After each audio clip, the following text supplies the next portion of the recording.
So with the 2026 Honda HR-V arriving at dealerships, which you can see behind me, there's two important questions I want to go over. One, is there going to be a hybrid? And if so, is it coming to the US? And two, how does this stack up against other key rivals in the segment? So let's dive in.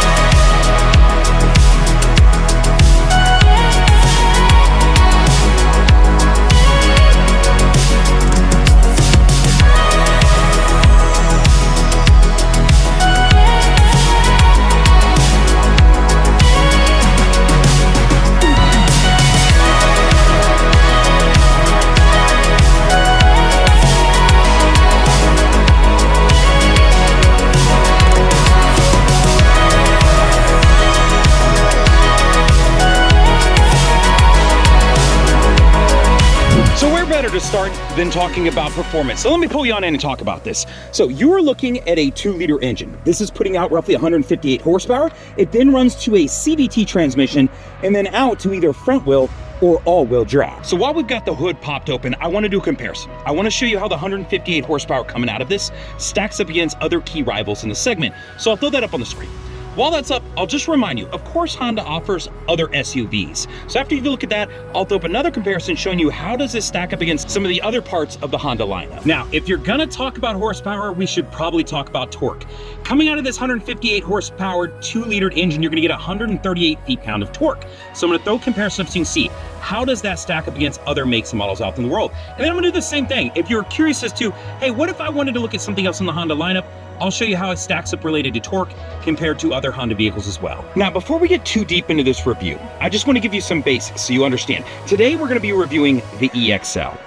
But there are 3 different trim levels of this vehicle. The base model is your LX, which is going to be roughly around 27, 28 grand.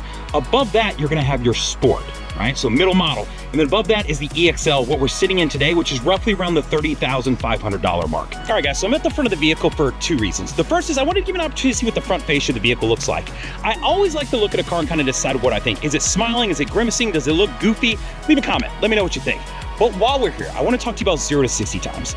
Now, if you're shopping in the subcompact SUV market, I don't know that a 0 to 60 time is that important, but maybe you want to know it. This vehicle goes from 0 to 60 in roughly 11.1 seconds. Not particularly fast, but I want to throw a comparison so you can see how does it stack up against other rivals out there in the segment.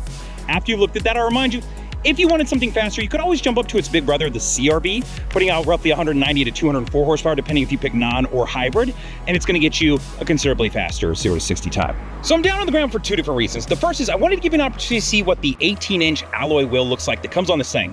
It's a pretty clean look. I'm not mad at it.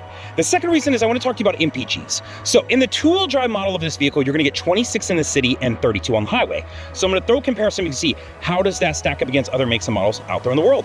While that's up, I'll just remind you, there is an all-wheel drive version you can take. If you decide, though, that will be 25 in the city and roughly 30 on the highway. So you're going to give up a mile or 2 per gallon if you go to the all-wheel drive version. So related to MPGs, I posed the question earlier, is there going to be or is there a hybrid version of the vehicle? There is. It's called the ZR-V. Currently, it's available in Asia, Europe, and I believe Australia. It hasn't made it to the US yet, which is unfortunate because it gets roughly 50 miles per gallon, which would be fantastic being that this one gets 26 and 32. Now, it's interesting because currently Honda offers an Accord hybrid, they offer a CR-V hybrid, and they offer a Civic hybrid. So my bet would be we'll probably see this sooner than later, but just not yet. So if we're talking about MPGs, we should probably talk about the gas tank. So all trims of the Honda HR-V come with a 14-gallon gas tank. So I'll throw something up on the screen so you see how does this stack up against other makes and models out in the world.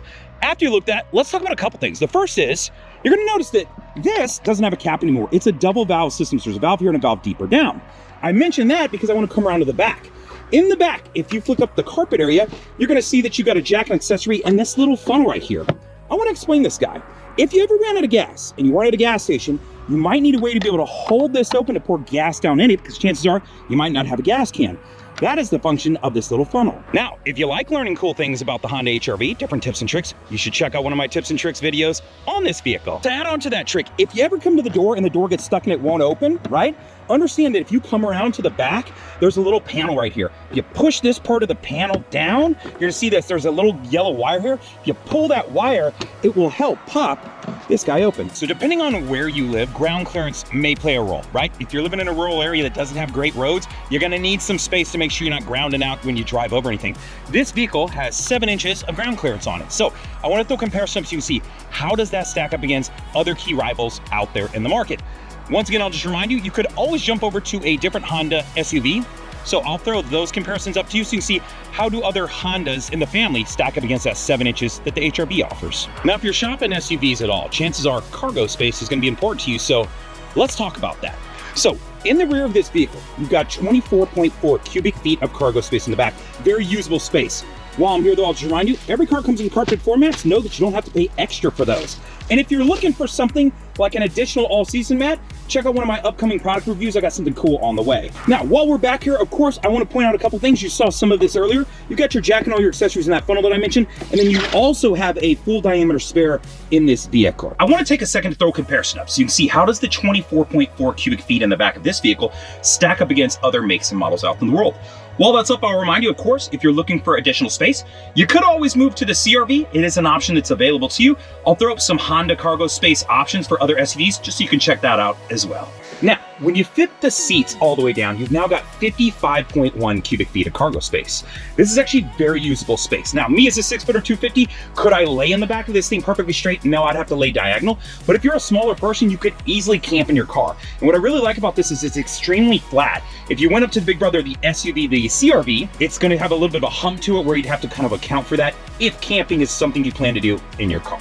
But while we're here, I want to throw comparison so you can see how does the 55.1 cubic feet in this vehicle stack up against other key rivals out there in the market. After that, I'll throw up a Honda comparison so you can see, hey, if I'm shopping in the Honda lineup and I want to stay there, how does this stack up against other Honda SUVs? All right, guys, so let's talk about front row leg space. In the front of this vehicle, you've got 41.9 inches of leg space. Pretty usable. I'm 6'2", 250. Let me show you what this looks like.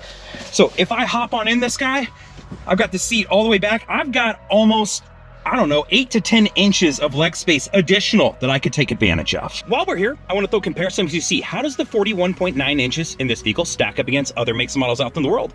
After you've looked at that, I'll throw up a Honda comparison to see other Hondas in the family. I think you'll find that this one's interesting. It actually has a good amount of leg space, whether it's a Honda or not. All right, guys, so in the rear of this vehicle, you've got 37.7 inches of leg space, so a little bit less. So I'm gonna hop in the back of this one to show you. I have the seat pushed all the way back. As a 6', 250-pound man sitting behind another, I've got plenty of space to work with. So I'm going to throw that comparison up so you can see how does the 37.7 inches in this vehicle stack up against other makes and models out in the world.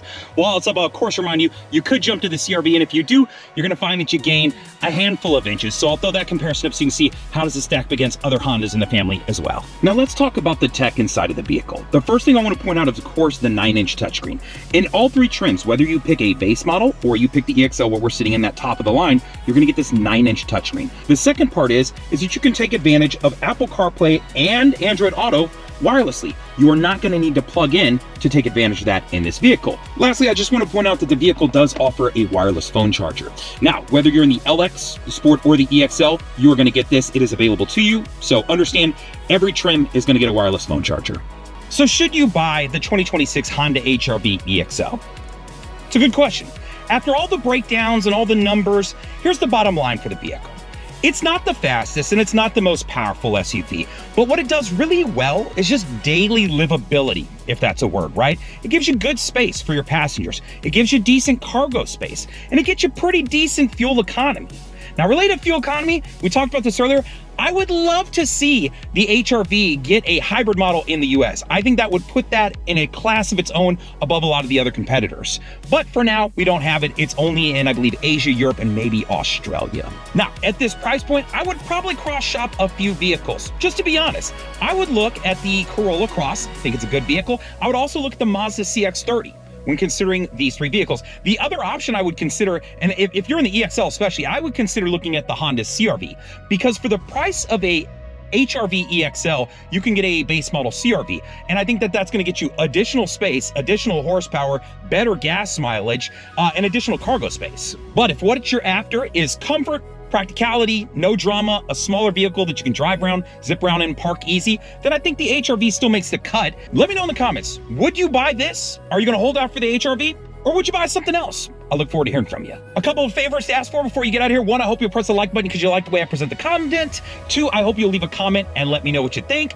Three, I hope you subscribe to the channel so when I talk about vehicles like this, do reviews, or products like this guy that I mentioned earlier, you'll get to know about them. And then four, I hope you share the video, man. If you got some friends that are shopping for a small SUV, I hope that you'll show them this. And if they're shopping specifically for a Honda HR-V, I definitely hope you'll share it too. Like, comment, subscribe, all the things. Later, guys!